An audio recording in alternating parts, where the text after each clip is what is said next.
Okay, let's start this over again. Where you guys already heard, just ignore my introduction.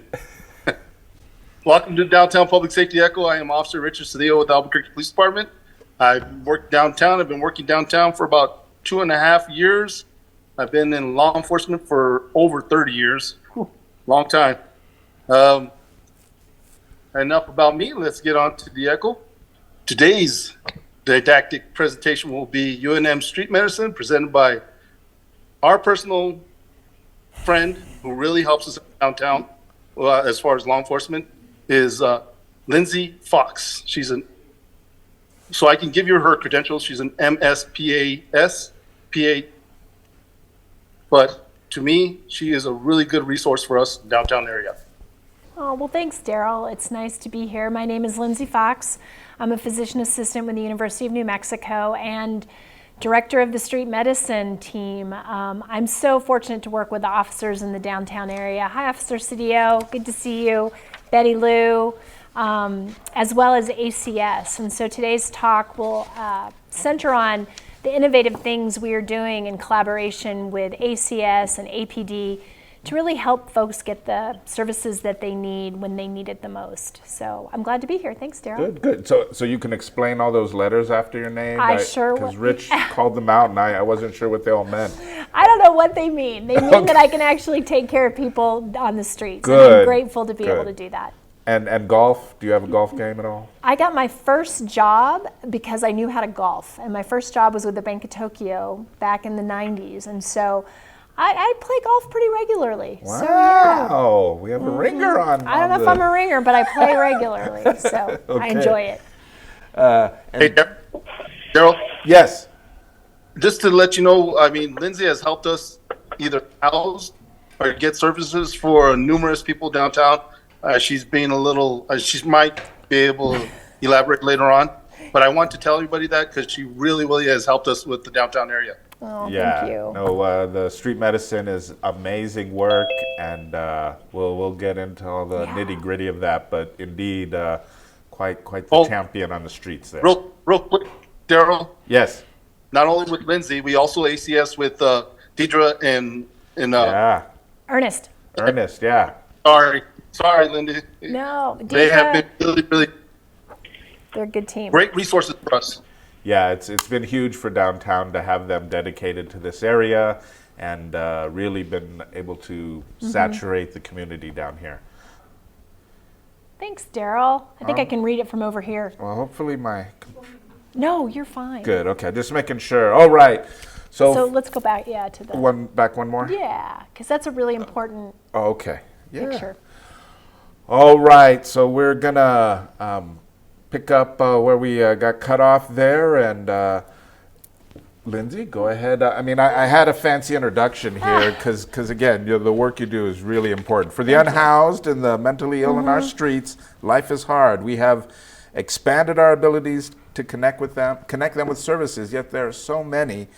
A great number fall through the cracks. Severely ill persons can go untreated for extended periods of times, but you offer a little hope for some of them to get through. Go ahead, tell us more. Well, thanks, Darryl. And this is a really great opportunity. And Albert, I don't know if you're on, but at Silver Street Market, Albert does amazing work. I probably go there every Friday morning to check in with Albert. He'll tell me if people are sick or who needs help. So as we move across the city, downtown folks need to know Albert's a gem. He really is a gem. He cares a lot. And I too live downtown. So it's really important to me. This is my neighborhood. This is where I have chosen to live. And I'm a born and raised Broqueño, and I've seen the changes over the many years that I've come and gone from Albuquerque. But what I do know is that there is a solution. And one part of the solution is, I'd like to believe what we're doing is street medicine. I don't know how many of you recognize this mural, but this was done by a woman at the Tricentennial Park. And it was a collaborative effort with the city. She provided them art, and the city gave her materials. And I don't really know how much of it is still there, but it was really I thought it was pretty amazing. So I like to use that. So next slide. Oh yeah, that was Mama Z. Yeah, Mama Z. Yeah. So basically, you know, I'm an educator at heart. I'm with the School of Medicine and the hospital. I teach PAs, NPs, MDs, pharmacists, PT, OT. And really, my goal is today to give you an introduction to what street medicine is and why it's important to have in these conversations about ending homelessness.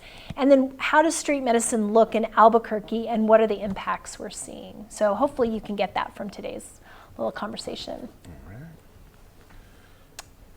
So what's important, and I put this really wordy slide in there, but this is what street medicine is. It's not something that we go out in these big mobile vans. That's not what we do. In fact, what we do is we see patients in their own environments. We try to go to them where they are as opposed to asking them to come into our mobile units or to our clinics. And that has a really interesting power shift, the paradigm, so that people feel less on the defensive and perhaps more inclusive. And with that, we think that the care and plans work better. This is a movement that's going on all over the United States, actually all over the world. I believe at the end of the slide deck, we have a street medicine echo that we started here at UNM that we do in collaboration with the Street Medicine Institute. And we get calls from South Africa, from Russia, from the UK, from all over the world, LA, Indianapolis. So it's a really deep pool of folks doing this work. So that's part of our whole role. People ask, what can you do on the street? And I think Officer Cedillo, I love working with the downtown team. And this is a really interesting pilot that we're doing, working very, very closely with APD. And ACS. And in fact, when I talk to folks across the nation, a lot of people are like, wait a minute, you work with law enforcement? And my response is absolutely and continuously.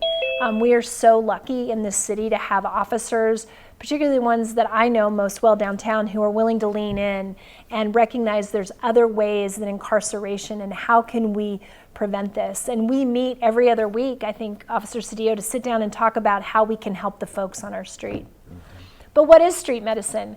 I can do just about everything on the street that I can do in a clinic. There's a few things I can't do, but we're expanding that and really letting go of what we think is clinical medicine and trying to bring it to folks on the street. And that helps engender trust and build faith back into, for folks who've not always been very well treated in my system. Yeah. Street medicine started in '92 in Pittsburgh. Two physicians decided that they were tired of seeing this revolving door of going into the hospital and then people being buttoned up, treated, and then back out onto the streets and only showing up 3 months later. So Dr. Jim Withers created this specialty clinic, this whole service line of street medicine. And through that, we learned what best practices were, using evidence-based medicine, and really advocating for policy change. And so those are the three domains that we really focus on. There is a Street Medicine Institute that we go to every year, a conference where we participate. We do lectures and let them know sort of what's happening in Albuquerque. It's a pretty phenomenal organization. Next slide. There we go. Oh, did I go too far? So, no, it's great. One of the things that we're really adamant about is making sure people know that if you're seen on the street, you're not getting subpar care. Our providers, our staff, our leaders at the University of New Mexico, we're really committed to having people get the same level of care on the street that they would in a clinic. And so that kind of has to change how we deliver it. But really, it's a model that emphasizes collaboration, compassion, creativity. There's times I'm like doing a procedure on the back of the pickup truck bed that normally wouldn't maybe happen in a clinical setting, but this is what we need to do. The patients need the help. And so we just really meet patients where they are and then try to find an individualized treatment plan. What might work for some might not work for somebody else. And so we try to really learn the person. Next slide. So people ask all the time, why should we care about it? We have all these hospitals and all these urgent care centers, but why is this important? And what we know is that unsheltered populations suffer a significant disease burden than the rest of us that are housed. Yeah. So next slide. we know that the numbers of unsheltered or precariously housed individuals are increasing across the nation. There's been some really interesting legislation that's come down, and that doesn't dictate how we'll go about caring for them, but it just means that we're leaning in and thinking about this population in a way that is encompassing and compassionate.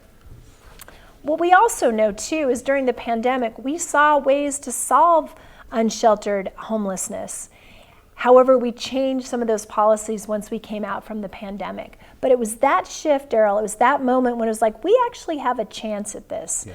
People were getting the health care they needed because of COVID. Why can't we continue that? And so street medicine really leans into that philosophy. Yeah. And because of COVID and all those things, emergency medicine in general took a really huge hit. It did. I mean, it went from just, where a lot of people got primary care to actually almost like MASH units. Yeah. It was a time in medicine that I can't even remember. Yeah. This slide shows us some really important things. The blue is looking at unsheltered folks. The yellow is looking at folks who live in homes. The numbers don't matter. You can just look at the colors. You can see that if you're unsheltered, you have more chronic medical diseases, diabetes, high blood pressure, COPD, liver disease, maybe from hepatitis or from substance use disorder. It's so much greater than the general population. You throw a little mental health onto that. We see people that are struggling with PTSD and bipolar and schizoaffective disorder. They suffer much greater risks of having those. And then finally, substance use disorder. You're more at risk for using substances. And a lot of that makes sense. I tell people who ask me, why do unsheltered people use substances? And there's a variety of reasons, because we know not living in housing is really hard. Yeah. It's hard to cope. I know a lot of women who turn to methamphetamines to stay awake, to reduce their risk for assaults. And then that leads to addiction. And so it's about really understanding the core of the person, and that's what we try to do in street medicine. We call it the trimorbid, somebody who's got chronic medical, chronic mental, and substance use disorders. They are at multiple times more high risk. And so those are the folks that we're seeing here in Albuquerque, and those are the folks that we treat, the most acute, most likely to die on our streets. Oh, wow. This just gives you some idea of what I just listed off, but we know that the presence of schizophrenia and schizoaffective disorder, those are the folks that you see maybe talking to themselves, either through an organic disease, like they were born with it genetically, or we're also seeing that manifest itself in long-term methamphetamine and fentanyl use. And so we try to say it doesn't matter where you are, how you got there, we'll just care for you and try to find the best way that we can. A lot of depression, a lot of substance use disorder, and again, Hep C, HIV, STI, sexually transmitted diseases, chronic obstructive pulmonary disease. We see those across the board, and that's what we're really treating. And again, I bring this up often, but just the cost, the low cost of fentanyl seems to have just increased its use so much more. It has. It's really interesting. When I first started doing this work, there was heroin on the street. Yeah. And there is no heroin anymore. It is all fentanyl, which is a synthetic opioid, which makes it, we could get all nerdy in pharmacology on y'all. And I have my number if anybody wants to understand more, but that makes it a harder beast to treat. The other thing on that slide that I want folks to think about is through our research and our literature, we know that living unsheltered, we add 20 years to your life. So if you're a 40-year-old living on the street, your body, your mind, your whole well-being is almost 20 years older than your stated age. So when I'm working with someone who's 45, I look at them through a lens that they're 65. Wow. I don't know how many of you have noticed, but I've noticed that there are much older folks on the street. I constantly am running into 75, 85, 90-year-olds who are unsheltered, and they're staying at the West Side shelter, but I think to myself, all that they've seen, all that they've experienced, they're 20 years older. Yeah. The resilience is incredible, but the impact is pretty significant. Yeah, I was made aware that that's at the West Side shelter, a large number are these older adults because of health conditions have ended up there. Health conditions, rising rents, and that's why one of the things I like to do is look at New Mexico. We can talk about national. I think it gives us a good bellwether, but what's going on in New Mexico? And, you know, I'm not a statistician, I'm in medicine. I like colors and lines. But what I can tell you, if you're not familiar what a point in time count is, it's that we go out and we try to get an estimation of how many people are living unsheltered on the streets. And you can see from about, you know, 2010 to 2020, it kind of bounced around, it dropped down. But look at the vertical rise from 2022 to 2023. And I suspect we're going to see that same jump, just sort of based on me spending time out on the street. And what that tells me is the numbers are growing, but the number of people that are experiencing it with domestic violence, excuse me, veterans, it's just increasing. And so how do we manage it? What do we do? Because it's increasing and it'll continue to increase. Next slide. Yeah, next slide. We saw an increase of almost 50%, which is pretty significant, and I think that's low. That's the data that I was able to find. And New Mexico's unique. I love New Mexico, born and bred New Mexican. We have an incredible population who cares deeply about one another. We are survivors. I go to other states that are rich with resources, and they can't do what we do on sheer moxie alone. Yeah. People say, how do you guys pull this off? I'm like, you know, we're New Mexicans, not New Mexicans. Like, we just get this stuff done. But we still have a lot of challenges. And, you know, we have 1 in 5 live below the poverty line here in New Mexico, already making people at high risk for evictions. We've seen a disconnect in the rise in rents, but not a rise in income. Yeah. 1 in 5 New Mexicans struggle with a mental health issue, and that's beyond depression, anxiety, but higher level, like schizoaffective, bipolar, you know, some of these really hard to treat diseases, while at the same time, we've also kind of undercut our mental health capacities. But I do believe a lot of the governments are looking at, you know, the government agencies are looking ways to bolster that up. 1 in 10 have severe physical health, so liver disease, heart disease, diabetes, amputations. We also have the largest pedestrian versus auto incidences in the nation.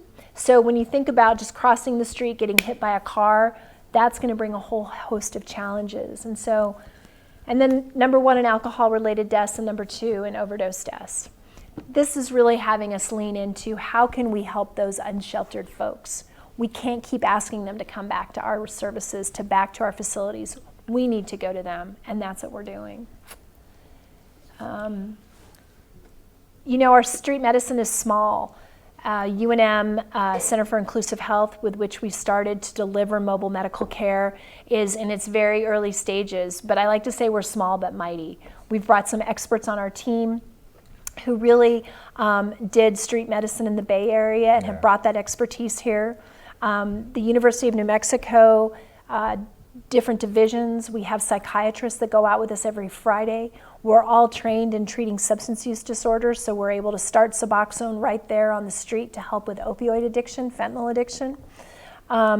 We have the vast resources of UNMH. So we're perfectly poised to be able to rise to the occasion, and we're consistently thinking about ways to expand our team. The good news is starting in 2023, through policy change in street medicine, we are able to be somewhat reimbursed by Medicaid and Medicare. The good news, Darryl, in this state is that 98% of the patients I see have Medicaid. So not having health care is not a barrier. So that's a really important factor. They have insurance, they just can't get into our brick and mortars. They can't get into our facilities. And when they do, it's usually trauma, and that's not a good, that doesn't work. So I think we can solve it, but we all got to get together and we've got to figure out collectively, and that's where ACS comes in and APD comes in, is that we're thinking about this differently and working together as opposed to siloing. And I think that's the way we're gonna at least get a jump on it, or at least try, right? Well, those bi-weekly meetings, I think that if the community knew that there was that much effort going in to help these individuals, they would be amazed to see ACS and the downtown officers, your team coming there and strategizing for these people. Right, how to get them the care they need. Yeah. So this is us, the Center for Inclusive Health. We're in the Department of Internal Medicine. I'm fortunate, I think I was the one, I've been here the longest, so they're like, you should be the director. But I also have Dr. Sarah Dorley, who brings a world of experience. She's worked for Healthcare for the Homeless across the Bay Area and here in Albuquerque. Andy Herrera is at MACHW, so we're really looking at social services, social determinants, making sure people have housing evaluations as well as resources like insurance. And then Dr. Alicia Parada is the executive director within the hospital framework, who really has helped navigate and build this service line that sits right alongside cardiology, gastroenterology. So the university recognizes this is important and is committed. Yeah, that's amazing. Yeah, we're really lucky. This just kind of tells what we do. I have psychiatrists that come out with us once or twice a week, so we're actually delivering psychiatric care on the street to some of our most acute. Officer Cedillo knows.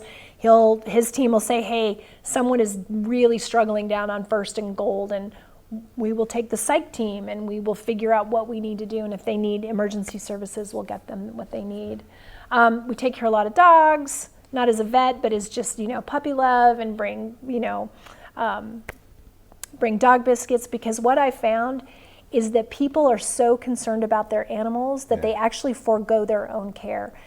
And if I can make friends with a dog and we can center on why taking care of your dog is important, that's the conversation of why they need to take care of themselves. So that's been a really big lesson for me. So lots of dog treats. Yeah, Finney Coleman was on here not too long ago talking about that. Oh, yeah. Touched my heart. Yeah, Dr. Coleman is great. Next slide. Okay. Yeah. So we just have some pictures. You can just kind of hit it a bunch of times. Okay. Oh, That's me doing wound care on the back end of my pickup truck, literally. Dr. Dorley, you can just see, there's a bunch of them. We see a lot of post-trauma patients who walk out of the hospital. And then just folks who we've gotten to know over the years. We work with ACS. Big shout out to Jasmine and to Jody Esquivel and Mariela Ruiz Angel, who's now at the city. She was the mastermind behind ACS and brought us in. And so that's been a great relationship for us to all respond together. Yeah. We work with group homes, skilled nursing facilities. We do strategic outreach and just coordinate to reach those folks that who just really struggle. Yeah, the pop-ups that you do with ACS, they're just amazing. And you see those people show up and are so just relieved to have you there. Those pop-ups have been great. We did one at 3rd and Silver, and I think we saw close to 30 patients in 2 hours. Wound care, med refills, and people can just come and get services. And we do those in the downtown, in the southeast, southwest. We did one at Jerry Klein, so I may actually meet you guys out at Jerry Klein tomorrow morning and just see if there's anybody that needs medical care. Fabulous. So that's what we do. You can hit a bunch of... Oh, there we got some more photos. Yeah, lots of, me doing wound care, keep going. And then there may be, I like a lot of the art on the street. Some of it's a little profane or profound. Keep going, friend, thank you. Yeah. There's our trucks, those are our vehicles. We now have a fleet through generous donors in the community. They've purchased us trucks and a van, and we are always taking donations to help supply those because we don't charge people for the supplies, but we always bring food. We have a charger where people can charge their phones and their iPads. Just trying to get folks the care that they need. We go down into underpasses and I've been in the bosque, we'll go wherever the patient is, we will go. And that's really important for them to know. This is the Center for Inclusive Health and involves our mobile medical teams. We also are doing education. We have residents, med students, PA, PT, OT, RN, because Dr. Dorley and I and Dr. Parada feel we've got to teach folks how to care for people. It's not your typical medical model, but one that leans into health equity, social justice, and compassion. And while that's baked into the curriculum, you really need to have that at your forefront. We do a lot of research. We've worked with NIH grants and SAMHSA grants, which are big federal grants to look at best practices for caring for unsheltered folks. We have community collaborations and policy work. So we're a busy team. Oops. And that might be one more slide, I think. Why is my... I don't know, maybe that's There we it. go. Oh, it's like that. And those are just my things. Here's the link for Street Medicine Echo. We meet once a month, the second Monday of every month. We have a case. Last month was on xylazine. For those of you who may not know, the fentanyl basically any United States, but actually in New Mexico, is contaminated with a substance that creates really awful wounds. And you don't have to inject it, you can smoke it, but it causes these chronic non-healing wounds. And we had a presentation from an expert in Pittsburgh who is becoming more the nationally known expert on how to care for these wounds. And so we get presentations from all over the United States, actually the world. So it's pretty interesting. Right. So I invite you to join. So thank you. If there's any questions, I'm happy to answer them. And yeah, if I have any feedback, please email me. So yeah, I put your email in the chat. I'm looking for any questions in the chat, but you can, if you want and have a question for Lindsay, just go ahead and unmute yourself and shout it out. Questions or comments? There must be some. Let's ask a question. Oh, okay. Well, and I was gonna just give a little time, and I knew because I have a few questions too. Go ahead, Janet. No, just please. to start the conversation. Yes, please. I have two main questions that maybe you can answer as you wish. One is, what is a day in the life of work look for you? There's a say, do you get in your pickup truck and then you do what? And then the other thing is, how do you handle, are you able to do follow-up and get consistent treatment for people that you started? That's a really good question. So it depends on the day. So usually Tuesday mornings we do pop-ups, so it could be somewhere in the city.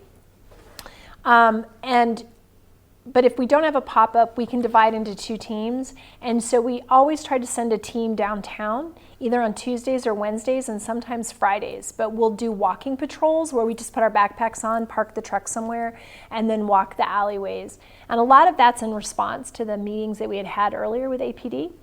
We'll do the same in the Southeast, although it's a lot harder to walk around the Southeast just because of the geographical area is so much bigger. ACS is our partner, and one of the things that has really grown out of that is the 311 calls to ACS for response to encampments and unsheltered individuals. And so ACS will almost go out and triage and then let us know, like tomorrow will be mainly in the Southeast because ACS had a bunch of calls in the Southeast of people they're worried about. People maybe living in their car that are ill, or somebody who has had high calls for service and is kind of roaming the area that we need to have psychiatry evaluate. And so that's one of the things I enjoy, is it's very different and it requires a nimble mindset. It's like, oh, I thought we were going downtown, but now we're going to the Southeast. And so that's really how it goes. Follow-up.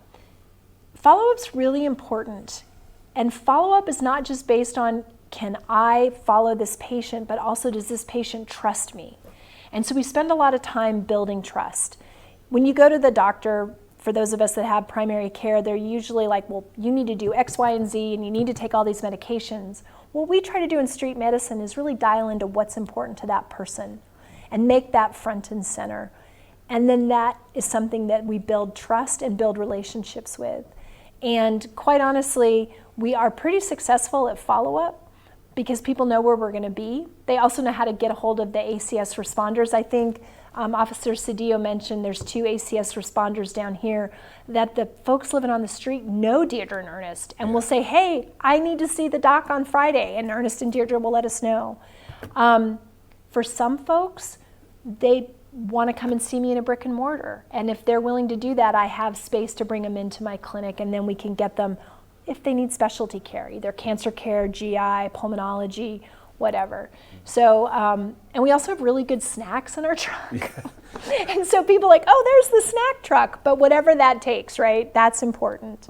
But those are great questions. Thank you for thinking about them. Yeah, I went on a brief ride-along in the Southeast with Commander Bartlett to the alley that they just closed. San Pedro and Central, yeah. And even there, it was, I mean, of course I was with an officer, but to see the people who clearly needed medical assistance just wave us off and say they're fine. And I mean, building that trust must be a huge component of how you have success. Yeah.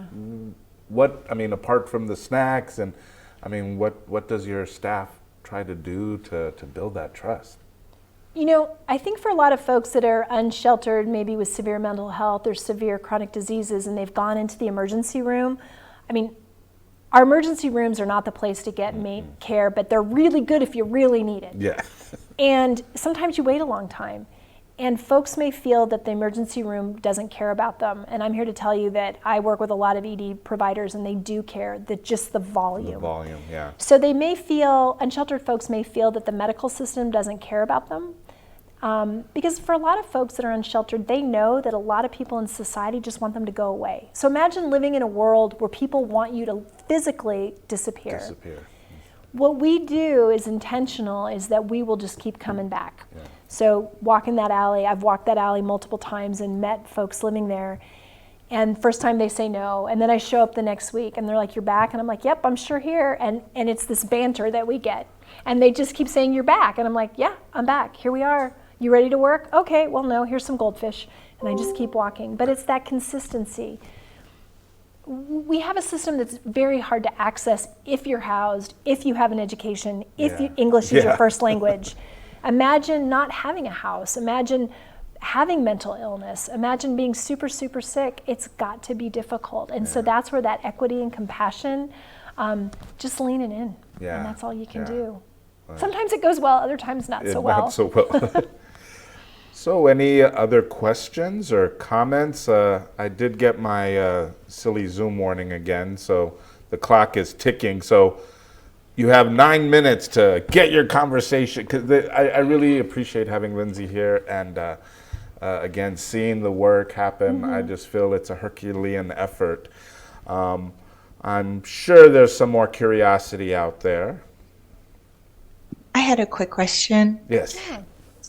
So when people see someone, I mean, I take the bus all the time. So when you see folks that are having issues or difficulties, you call ACS first. Is that kind of the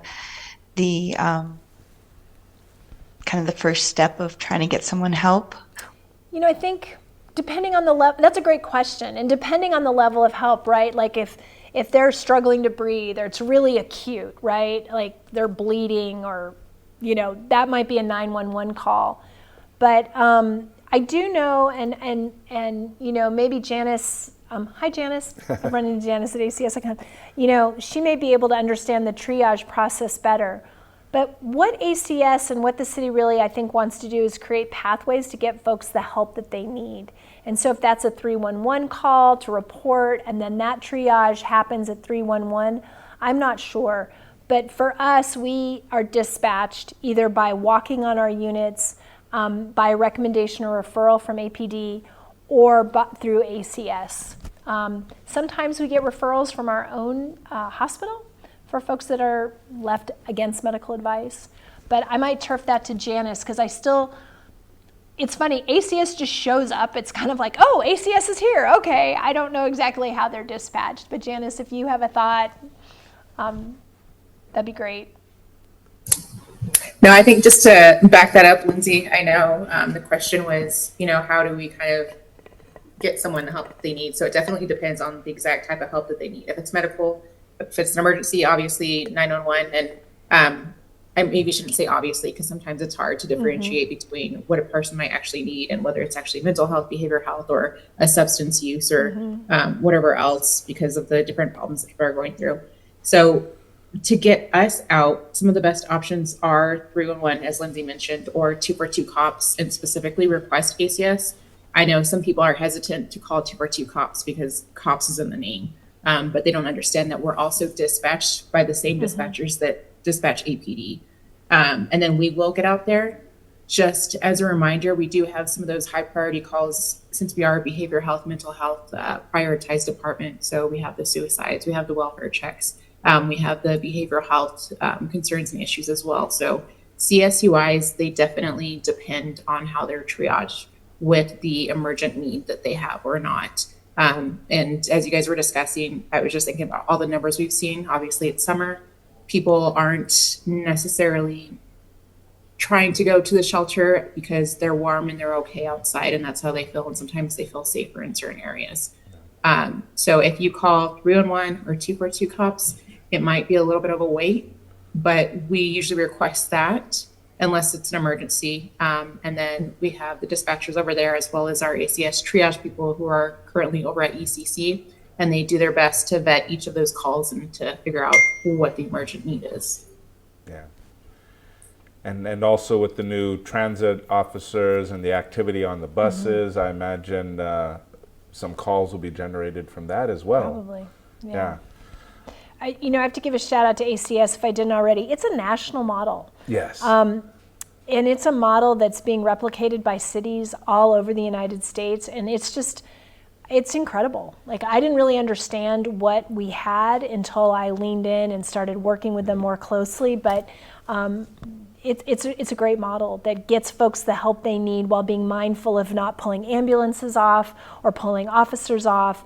And the folks that are trained, they have a whole ACS academy, and it's holistic and intentional. I teach a few classes at the ACS Academy for new responders. And so I think that's something we should be really proud of as a community that maybe we don't recognize enough, but I think it's really, it's pretty amazing. Yeah, it's pretty amazing. It's sort of their conception that even got me involved here, but I'm someone who even feels that it's as it grows and the success that ACS has had, I really do believe public safety, it should be the first sort of choice, and leave the crime fighting and the other stuff to those that deal with that. I really feel it gives much more of a gesture that we care. Yeah, it's definitely patient-centered, as we say in the medical field. It's really looking at the person and working with that person, not just deploying something. So we shall be pretty proud of that. Well, the countdown timer is down to 4 minutes. I really appreciate this presentation, and in fact, I hope maybe we can find some time to have you pop on to our Nob Hill Echo in a few months or in a few weeks, just because it's slightly a different audience, but still the same issues up there. Any other questions? Mara wanted to just thank you for your wonderful work that you do. Thank you, Mara. Again, I'm very touched by it as well. Any other? You come up with another question yet? No. Well, thank you. I definitely appreciate everybody sticking through our technical issues. I'll figure that out for next time. But this was a wonderful presentation, and I'm glad some of you were able to rejoin us to hear it. And unless we have any other comments, another thank you for Tom and Raina. Everyone's really appreciative. And I will thank you as well. Thanks, and look Darryl. forward to going back out on some of those pop-ups and stuff. I always like to sort of see ACS and you and our officers working together for those people that really need it. It's really important. Thank you. Thanks, Darryl. Thank you. Well, I'll wrap it up today. Again, appreciate everybody coming and joining the Echo, and we'll see you next time. Thank you for joining us. We welcome your suggestions regarding any scenario involving future public safety Echo sessions.